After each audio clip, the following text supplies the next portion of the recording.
Track Talk with the Racing Boys is brought to you by McCarthy Chevrolet in Olathe, home of the $10,000 low price guarantee. Chevy runs deep. You're listening to Track Talk with the Racing Boys, brought to you by McCarthy Chevrolet in Olathe, or visit them online at McCarthyChevyKC.com. Welcome back to Track Talk on Sports Radio 810 WHB. I am at Eagle Raceway in Eagle, Nebraska for the Lucas Oil ASCS National Tour. And last night, the June bug, Brady Bacon, picks up his second win, and he is on a roll. 2 wins and a second in the last 3 races. And he joins us now on the show. Brady, how you doing, my friend? Good. How about you? Thanks for getting up, bud. I appreciate you doing that. No problem. I got to get to work anyway. Yeah. So, pretty good night for you last night, beating Brad Loyette back to the line. You got to be happy about the streak you're on right now between the Steve King Memorial, 2 nights out there with the first and second, and the first place here. Things are rolling right now, aren't they? Yeah, things really started to come together. We've just kind of been plagued with small little problems here and there that have kept us from wins. We've had fast cars all year and just haven't been able to get the little bit of luck we needed to get the wins, but seems to be kind of falling our way right now, so we're going to take it while it's good. I think you made mention of this at the Steve King Memorial when we did an interview out there, that's where sometimes it's happened in the past, that's kind of where your season turns around a little bit, and sure enough, right on cue, it happened again. Yeah, it just seems like we just started to gain momentum at that race. We've won the finale there 3 years in a row, so obviously that race has been good to us, and it just seems like, a couple years ago we won 3 in a row right after the Steve King Memorial, so I'm hopeful we can do that again this year and just keep the momentum alive through Speed Week. Yeah. So take us through last night's race. Your thoughts about that and how you brought that home to victory. There are a couple little rough spots there on the track. Down there, I know one little spot down there in 1 and 2. Take us through the race and what you thought of it. Yeah, it was actually, I thought the track was racier than maybe we've had in the past, or at least last year. There was 2 grooves in both corners, so you can't ask for much more than that. We started on the pole with the heat and was able to win from the pole. It seemed to be pretty important to stay out of trouble in the heats. A few guys got in some wrecks that put them in the B, but we wound up starting 7th in the A, and we could run the top or the bottom on either corner. So we were really good on the bottom in 3 and 4, and I think we're a little bit better on the top in 1 and 2. But we were probably a little bit tight on the bottom, but we were able to move around, and our car was pretty close, and we were able to get through traffic really well. Hey, Brady, this is Kirk. Congratulations on that win last night. This is the second full year you've been the sole owner of your race team. Of course, you had the Eubanks, a big part of your life for several years in wing sprint car racing. What has been the biggest challenge to becoming your own sole team owner of your race team, and what are some of the surprises that you encountered along the way? Oh, the biggest challenge is obviously money. It makes the world go around. So trying to, find partners and sponsors and do what you can to fulfill their needs while trying to find an agreement that helps both parties out. It's a lot of work, a lot of talking on the phone, and just doing what I can to help my sponsors out. I try to do as much as I can I'm not just here to take from them. I'm here to try to give back and help them too. So that's really important. It takes a lot of time, but it's definitely worth it in the end. I've always when I ran for Mike Megan, I always kind of ran the team, in the shop and everything, but having to run the financial side is obviously the biggest challenge and the biggest change from running for a car owner. Brady, we've got 68 dates this year on the national tour, up from 35 last year. It's really, I don't know, something is going on because it seems like the series is getting more popular around the country. We were out at Yuma, we had those huge crowds. About every track, maybe with the exception of Jetmore, had really big attendance numbers. Are you seeing the growth like I'm seeing? We've been out here doing this together now for my 4th year. It's definitely a big improvement in the last 4 years, what we're seeing on the tour, and the attendance and everything's up, isn't it? Yeah, I think actually having more races, it helps that. It just kind of keeps the series in the spotlight, and keeps it in the forefront of people's minds. If they're hearing the results and hearing about races all the time, they're going to be more aware of what's going on with our series. So, the more people are hearing about you, the more likely they're probably going to come see us. So, I think the higher number of races helps that, and I just think maybe the promoters maybe be getting a little bit better at getting the word out for the races, and Jetmore probably would have had a good crowd if the wind wasn't blowing 40 miles an hour the whole time. I don't know if I would want to go sit in the stands through that all night either. Hey, you didn't know if you wanted to sit in the parking lot at one point at Jetmore. You loaded up and was hightailing out of there. It got a little sketchy there for a minute, didn't it, bud?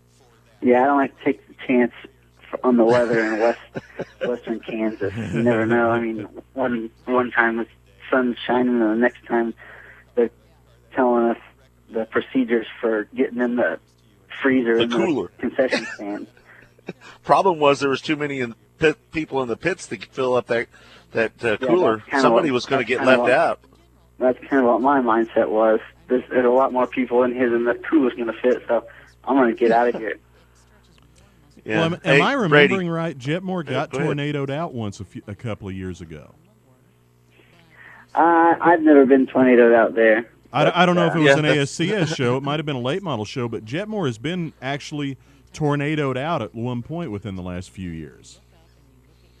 I do know last year we ran Jetmore Saturday, Sunday. The wind was blowing pretty hard, and then we were scheduled. I was going to go run an NCRA race on Monday in Wichita, and it got winded out. So I know that has happened up there in the past.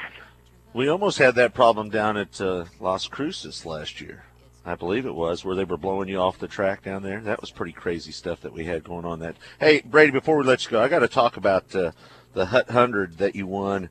When I talked to you yesterday, I didn't realize that was really maybe your biggest win in your career to you. I would have thought maybe doing the back-to-back Western World Non-Wing Championship deal was, but you think the Hut 100 is maybe the biggest win in your career? Yeah, I would say so, prestige-wise. I mean, that race, that was the 60th annual Hut 100, so it's been around a long time. The Western World is obviously a big race, but it seems like maybe the non-wing series is kind of the back burner and not quite as prestigious as the wing series right now. But yeah, the Hut 100, I mean, I've actually gotten close to winning that race before, so it was also important to me. I felt like I'd had a chance to win in the past, and to put it all together finally, obviously a 100-lap midget race, and we were running the top the whole time, so it's a really neat race. You start 3 wide on a quarter mile with 33 midgets, so definitely a unique race, and was definitely happy to get the win for Wilkie Pack. What's the most fun car to drive, the wing sprint, non-wing sprint, or midget? The most fun to drive is definitely a midget, but it's also the least fun to work on. So, why is that? Difficult. There's a lot of stuff sitting in a small package. Just nothing fits right. Everything's one-off. Everything's different. All the motors are different. You have different motor plates, different parts, different fuel system, different throttle linkage. Everything is different. You have motors offset to the left, motors offset to the right. Everything on a sprint car is in the center. 95% of it's small block Chevys. Just everything fits and works right. Well, Brady, anytime it's funny. Sorry. Go ahead. Well, anytime you can put your name on the same list that includes A.J. Foyt and Parnelli Jones, you've done a big thing. And, the Hut 100's definitely that. So congratulations on that. Thank you. Brady, I would have missed on that. I would have figured you would have said a non-wing sprint car would have been your favorite.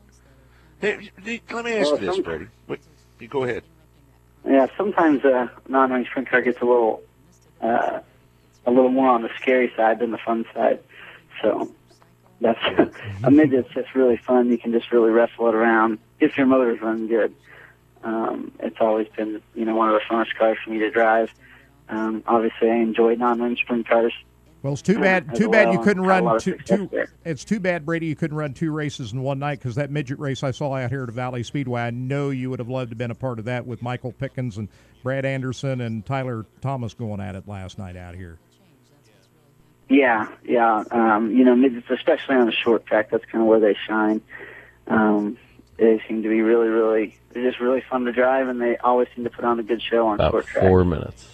Problem is, Brady, you talk about non-wing sprint cars and the midgets. It's just there's not enough money in that game, really, is it?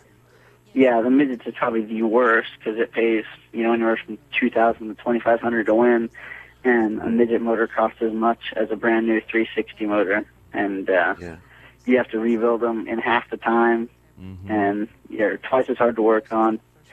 You burn up tires twice as fast. Everything's more expensive. All the parts are smaller, but they're still more expensive. It's just, none of it makes sense financially, for sure. And then non-wing sprint cars are not necessarily expensive to run, but they're just, the money's just not there. They have races that pay good to win, but if you don't win, then you can't make any money. ASCS and other wing sprint car series have done a good job of making sure that they can take care of as many people as possible and have as many people make money and try to support, several guys making a living on their series. Yeah, Brady, it meant a lot to the series last night, and he was gracious with all the fans, and he's part team owner with Jason Johnson. It's nice to see a guy like Ricky Stenhouse get behind ASCS. I think that adds credibility to what's already going on there a little bit. Yeah, that's kind of where he cut his teeth, was 360 wing sprint cars.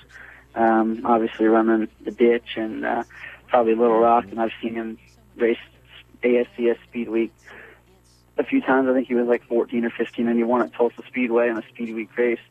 I guess I was like 13 at the time when I saw him do that. So it's definitely kind of where he got his start in dirt track racing. So it's good to see him come back and support a team. All right, Brady. Well, thanks for being on the show, bud. We'll see you when you get out here to the track. You're locked in tonight. That's got to be a good feeling at this track, because you just never know what's going to happen when you go out there. You could get tore up real easy. So you got the luxury of being locked in tonight. Good luck, and hopefully pick up the Eagle National win here at Eagle, Nebraska. Yeah, thanks. I hope we do too. Congratulations, right, Brady. Thank you. Sprint car and open wheel star Brady Bacon. He's got a heck of a future ahead of him still, doesn't he? I'm going to just say it. I've been around the guy now for a few years. I know him well. He was a little dry right there, his personality, but normally he cuts up pretty good. I will tell you that there's a very good possibility that Brady Bacon could be the most well-rounded open-wheel driver in the country right now. I don't think there's any doubt about that. I think he is the most well-rounded. You don't see that many guys crossing over from ASCS to non-wing to USAC midgets. And he nearly won an outlaw race a few weeks ago. He nearly won an outlaw race before his car broke. He was leading when it broke here a few weeks ago. He wins in the midget series against the top drivers in the country. He wins an ASCS National Tour. He's won Western World non-wing championships. I can't think of anybody that comes to mind that really is a more well-rounded driver than Brady Bacon. Hey, that says a lot. Yeah. I just got to, before the show ends here, one thing I want to get in. Opening night at US 36 Raceway Dirt Track next Friday night, the annual Budweiser Shootout. They're going to pay $500 to win the heat race and standard payoff for the Speedway Motors Midwest and Warrior regions next Friday night. The Lucas Drag Boats are going on this weekend down at Lucas Oil Speedway. Big event down there on Lake Lucas. All right. And also, condolences to the family of Mark Ratliff, superfan. You've seen him out there in that power sprint chair at all these racetracks, passed away this week. I'm going to tell a little story about Mark Ratliff. Hour number 2 exclusively on Racing Boys. Go to RacinBoys.com. Click on live TV. That will take you to the in-studio cameras. I'll still be on the show along with Troy and Kirk and Todd. I want to thank Judd Marshall for helping us out, doing a good job over there at Sports Radio 810. Don't forget, hour number 2, again, brought to you by McCarthy Chevrolet. We'll see you next week here on Track Talk.